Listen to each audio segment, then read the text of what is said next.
Welcome back after the break. नाज़रीन, हमारी कोशिश होती है कि अपने प्रोग्राम नाश्ते के साथ में आपको भरपूर तरीके से इन्फॉर्मेशन भी दी जाए, अवेयर भी की जाए और साथ साथ प्रोग्राम में थोड़ा सा एंटरटेनमेंट का तड़का भी लगाया जाए ताकि सुबह सुबह प्रोग्राम देखते हुए आप थोड़े से एंटरटेन भी हो सके। और हमारी कोशिश होती है कि अपने प्रोग्राम में अच्छे से अच्छे गेस्ट बुलाए जाएं। तो आज मुझे मेरे प्रोग्राम में इस सेगमेंट में जो ज्वाइन कर रहे हैं वो वर्सटाइल सिंगर हैं नवीद राना, जिनको 15 साल हो गए इस फील्ड में बहुत ज्यादा मेहनत की है और इस मेहनत के बाद उनको उनकी ये मंजिल मिल भी गई है। और साथ साथ मैं आपको ये भी बताती चलूं कि गोल्ड मेडलिस्ट हैं ये in all Pakistan music competition. इनसे करेंगे बातें और जानेंगे कि आने वाले दिनों में हम लोगों के लिए क्या कुछ ये नया ला रहे हैं। बहुत शुक्रिया नवीद, प्रोग्राम में आपने हमें टाइम दिया और ज्वाइन किया। सबसे पहले तो बताइएगा आप कैसे हैं और आजकल क्या एक्टिविटीज चल रही हैं? जी अस्सलाम वालेकुम और अल्हम्दुलिल्लाह मैं बिल्कुल ठीक हूँ। और सबसे पहले तो बहुत शुक्रिया कि आप लोगों ने मुझे मदद किया अपने प्रोग्राम में। मैं बहुत ज़्यादा इस चीज़ से हैप्पी हूँ।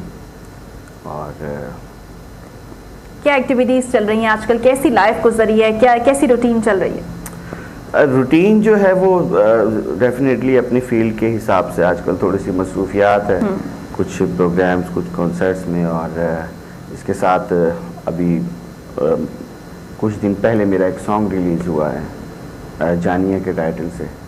अभी तो फ़िलहाल उसके ही मज़े लिए जा रहे हैं, एंजॉय की जा रही है जी। बिल्कुल। अच्छा ये बताइएगा कि अब आप कैसे इस फील्ड में आए? 15 साल हो गए हैं आपको इस फील्ड में। स्ट्रगलिंग फेस क्या था, क्या इजी वे था कि आपका रास्ते खुद ब खुद बनते गए या फिर आपने कुछ मुश्किलात भी झेली? देखिए मेरे ख्याल के अंदर कि मैं नहीं समझता कि आप इजी टू वे किसी भी चीज़ को आप हासिल कर लें। इसके लिए बहुत ज़्यादा स्ट्रगल करनी पड़ती है और ये स्ट्रगल की भी है। वसाइल और ताल्लुकात होने के बावजूद भी आपकी स्ट्रगल काउंट करती है आपकी सक्सेस में। बिल्कुल, ये तो है। अच्छा ये बताइएगा नवीद, क्या आपको बचपन से शौक था या फिर कुछ और बनना चाहते थे सिंगिंग के अलावा, सिंगर के अलावा? नहीं, मुझे बचपन से सिर्फ सिंगर बनने का ही शौक था। और उसके साथ साथ मुझे मेरे घर वालों ने इस चीज़ के लिए बहुत ज़्यादा बकअप किया। अच्छा। जब वो मुझे सुनते थे तो उनका भी ये ख्याल था कि इसको इसी फील्ड में आगे जाना चाहिए और उन्होंने मुझे इस चीज़ का बढ़ावा भी दिया। मोटिवेशन की जरूरत होती है और अगर घर वाले आपके बैक पर खड़े हैं तो मेरा ख्याल आपका कॉन्फिडेंस लेवल वैसे ही जो है वो बढ़ जाता है। अच्छा ये बताइएगा नवीद कि आप किसी से इंस्पायर थे, मतलब बचपन से जिस तरह आपने बताया कि गाने का शौक था आपको, तो कोई ना कोई आपका आइडियल तो होगा ना जिसको आप सुनते होंगे? मैं बचपन से लेके और अभी तक अगर आप सच्ची बात पूछें तो ये न्यू सॉन्ग्स मुझे ना जल्दी से याद होते हैं ना मुझे ये अच्छे लगते हैं। अच्छे से मुराद के एक मुझे मेरे दिमाग में नहीं बैठते। तो शुरू से मैंने मोहम्मद रफ़ी साहब को ही सुना। अच्छा। और मोहम्मद रफ़ी साहब को ही गाने की कोशिश की। तो मेरा नहीं ख्याल कि उनके अलावा फिर मैं किसी को जो है ना लाइक कर पाऊंगा जब आप रफ़ी साहब को सुन लें। बिल्कुल ऐसे ही है। वर्सटाइल सिंगर हैं कि हर किस्म की मौसीकी आप कर लेते हैं? जी अल्हम्दुलिल्लाह, सब कुछ गा लेते हैं। ओवरऑल कैसा आपको रिस्पॉन्स मिला अभी तक? आपने जितनी टाइम गाया है कैसा आपका एक्सपीरियंस रहा है? जी अल्लाह का शुक्र है कि मैंने जहाँ जहाँ भी परफॉर्म किया है मुझे उधर से अच्छा ही सुनने को मिला, दाद मिली और लोगों ने अप्रिशिएट किया। बिल्कुल ऐसा। तो क्राउड जब आपके सामने होता है, आप उनके सामने परफॉर्म कर रहे होते हैं, जाहिर बात है जब एनर्जेटिक क्राउड होता है वो नारे लगाता है, क्लैपिंग करता है, तो ऑटोमेटिकली आपका कॉन्फिडेंस लेवल बढ़ जाता है। पाकिस्तान में आपने परफॉर्म किया है क्या? आउट ऑफ कंट्री भी जाके आपने परफॉर्म किया? नहीं, अभी तक तो फिलहाल मुझे मौका नहीं मिला आउट ऑफ कंट्री का। बट पाकिस्तान में मैंने जितना परफॉर्म किया है वो बहुत अच्छा एक्सपीरियंस रहा है। बहुत अच्छा लगा लोगों ने यहाँ पे जितना मुझे प्यार दिया। सिर्फ सिंगिंग ही करते हैं या साथ साथ कुछ और भी आपकी एक्टिविटी है, कोई और बिजनेस वगैरह या कहीं जॉब वगैरह भी करते हैं? हाँ, बिजनेस तो खैर नहीं है बट मैं एक इदारे में मुलाजिम हूँ और गवर्नमेंट एम्प्लॉयर हूँ। सुबह जॉब चलती है और उसके बाद जितना भी टाइम है वो मौसीकी के लिए।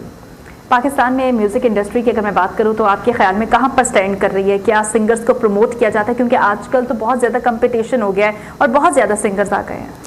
मैम अगर मैं आपसे बिल्कुल टू बी फ्रैंकली अगर मैं आपसे ये बात करूं तो मुझे नहीं लगता कि पाकिस्तान में किसी भी शोबिस के हवाले से और ख़ासकर म्यूज़िक के हवाले से ये म्यूज़िक इंडस्ट्री तो बिल्कुल तबाही का शिकार होती जा रही है। यहाँ पर वो स्कोप ही नहीं है। इतनी खूबसूरत आवाज़ें, इतनी बुलंद आवाज़ें, मेरे ख़्याल में पूरी दुनिया के अंदर ना इतना अच्छा टैलेंट है, ना इतनी अच्छी गायकी का मेयार कहीं है जो पाकिस्तान में है।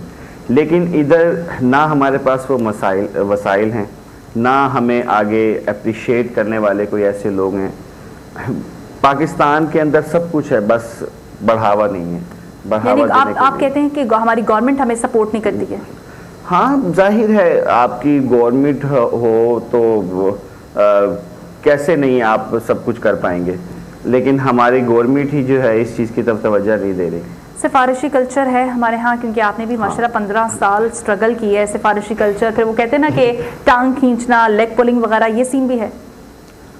बिल्कुल आप ठीक कह रही हैं, ये चीज़ है। और मैं समझता हूँ कि इधर बल्कि किसी भी जगह पे सिफारिश जो है वो सबसे पहले ही देखी जाती है। आपके पास जितना मर्जी टैलेंट हो, आप तब तक आगे नहीं जा सकते जब तक आपके पास एक मजबूत तगड़ी सिफारिश ना हो।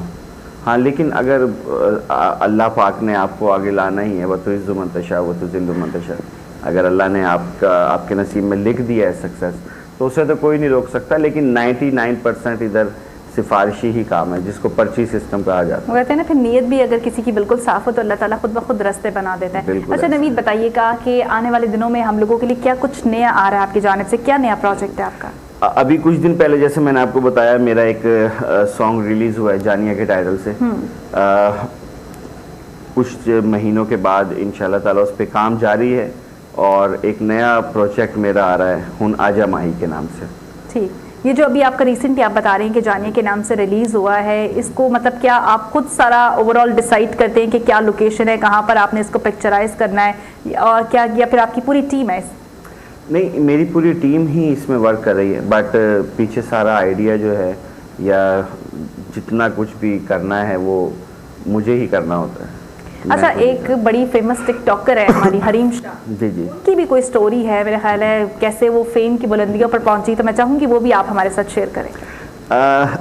हरीम शाह के बारे में मैं इतना ही आपको कहना चाहता हूँ कि हरीम शाह का ज़िंदगी का आई थिंक पहला और लास्ट सॉन्ग वो मेरे साथ ही है। इस चीज़ का क्रेडिट मुझे ही जाता है कि हरीम शाह ने पहली दफ़ा, जिस टाइम वो हरीम शाह नहीं थी, उनको कोई नहीं जानता था, उस टाइम मैंने उनको अपने सॉन्ग में चांस दिया, और उसके बाद हरीम शाह पकड़ी नहीं गई, वो बुलंदियों पे पहुंच गई। वो ये एक्सेप्ट करती हैं कि सारा क्रेडिट आपका है?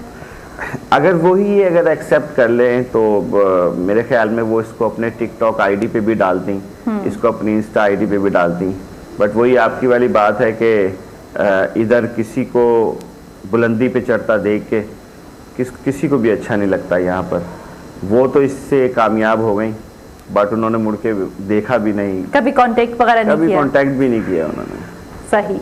अच्छा, मैं चाहती हूँ कि अब आप हमें कोई अच्छा सा अपना एक ट्रैक सुनाएं, जिससे जो व्यूअर्स हमें इस वक्त देख रहे हैं वो भी इंजॉय करें और एंटरटेनमेंट को भरपूर तरीके से इंजॉय करें। अच्छा, जिस तरह आप बता रहे थे कि आपका जो अपकमिंग प्रोजेक्ट आने वाला है उसकी आपने कंप्लीट तैयारी कर ली है, जल्द ही वो आने वाला है या फिर थोड़ा टाइम लगेगा उसमें? नहीं, वो जल्द ही आ जाएगा, उसमें ज़्यादा टाइम नहीं है। उसका ऑडियो ट्रैक ऑलमोस्ट कंप्लीट हो चुका है, और उसकी वीडियो मेकिंग की तरफ अब हम जा रहे हैं, हम लोकेशंस देख रहे हैं, तो बस।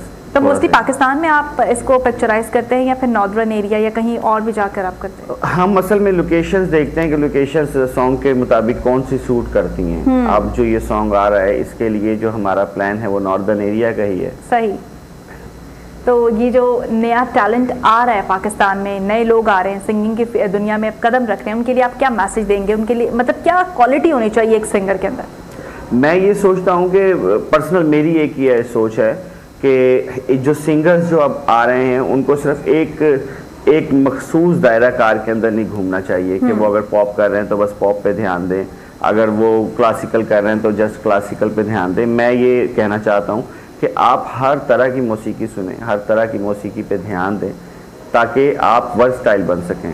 आप किसी एक फील्ड के ना रह जाएं कि आपने सिर्फ हिप हॉप पे भी करना है, बस आप हर किस्म का जो है ना वो सॉन्ग करें। और मेरे ख्याल में एक प्लेबैक सिंगर की यही निशानी होती है कि आपको जो प्रोजेक्ट दे दिया जाए आप वो कर गुजरो, दी बेस्ट उसमें करें। अच्छा नवीद राना, ये भी बताइएगा कि एक अच्छा सिंगर बनने के लिए डेली बेसिस पर हम लोगों को प्रैक्टिस, अच्छा बन भी गए आप लेकिन उसके बावजूद प्रैक्टिस की कितनी ज़रूरत होती है? देखिए, प्रैक्टिस की जहाँ तक बात है तो मैं आपसे ये बात करना चाहता हूँ कि हमारे जो लेजेंड्स हैं, जैसे मेहदी हसन साहब हैं, मैडम नूर जहाँ हैं, गुलाम अली साहब हैं, और बहुत बहुत बड़े नाम हैं पाकिस्तान के, ये बचपन से भी ऐसा ही गाते थे, इनके अंदर ये सब कुछ मौजूद था, इनके अंदर ये सब कुछ मौजूद था। बट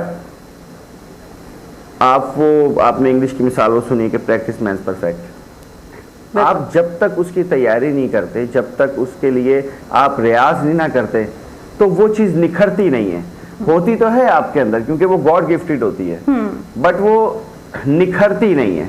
और ऐसा ही होता है कि जब आप उसके लिए रियाजत करते हैं, जब आप उसको टाइम देते हैं, तो फिर मेहदी हसन साहब जैसे लोग, मैडम नूर जहां जैसे लोग फिर दुनिया में अपना नाम करते हैं। बिल्कुल ऐसा ही है। बहुत शुक्रिया नवीद राना, प्रोग्राम में आपने हमें टाइम दिया और ज्वाइन किया। मैं एक ब्रेक छोटी सी लूंगी, लेकिन मैं चाहूंगी कि आप अपना खूबसूरत सा ट्रैक हमें सुनाएं, और वो ट्रैक सुनते सुनते ही हम ब्रेक पर जाएं। तो खूबसूरत सा अपना ट्रैक सुनाएं।